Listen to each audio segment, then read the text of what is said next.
Hello viewers, welcome to MS cooking. আজকের আমি আপনাদের সঙ্গে নিয়ে এসেছি ফুলকপি আলু কষা। তো ফুলকপি আলু কষা আমি আপনাদের বানিয়ে দেখাবো। ফুলকপি আলু কষা ভাত বা রুটি দুটোর সঙ্গেই খুবই ভালো লাগে। তো এই ফুলকপি আলু কষাটা আমি বানিয়েছিলাম, তাই আপনাদের সঙ্গে শেয়ার করলাম। ভালো লাগলে অবশ্যই লাইক কমেন্ট শেয়ার করবেন আর পাশে থাকার জন্য অনুরোধ রইল। তো আজকে আমি ফুলকপি আলু কষাটা বানানোর জন্য আমি এখানে পুরো রান্নাটাই কিন্তু সরিষার তেলে করেছিলাম।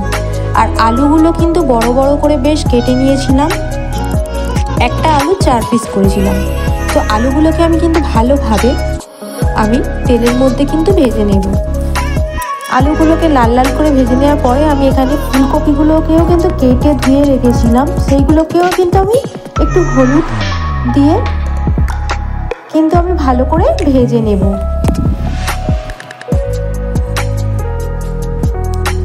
আলু এখানে ভেজে নিয়েছি আর ফুলকপিগুলো আমি ভেজে নিয়েছি। তবে ফুলকপিগুলো আমি খুব ডিপ ফ্রাই করলাম না, ফুলকপিগুলো নর্মাল অল্প ভেজে নিলাম।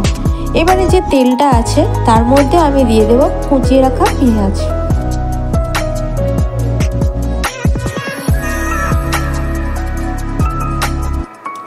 তো পেঁয়াজ কুচি দেওয়ার পরে আমি পেঁয়াজটাকে একটু ভেজে নেব।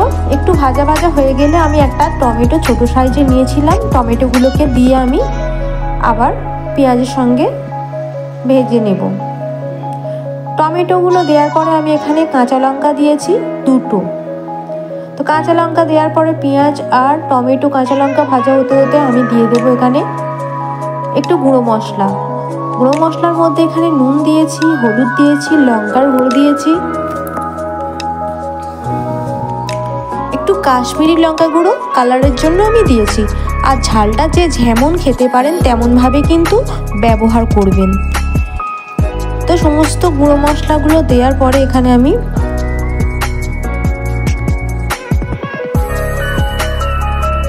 ভালো করে কষিয়ে নেব।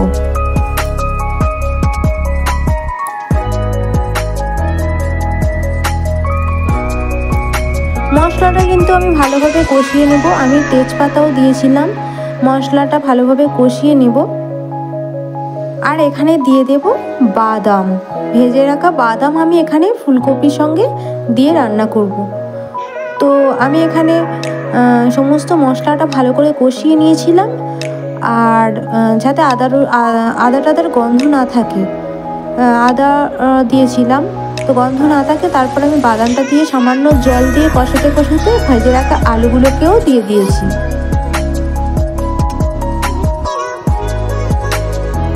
তো ভেজে রাখা আলুগুলো দেওয়ার পরে আমি ফুলকপিগুলো তুলে নিয়েছি আর পরিমাণ মতো জল দিয়েছি। আর এখানে জলটা কিন্তু খুব বেশি হবে না। এখানে ভেজে রাখা ফুলকপিগুলো দেওয়ার পরে আমি এখানে কিছুটা গরম জল অ্যাড করেছি।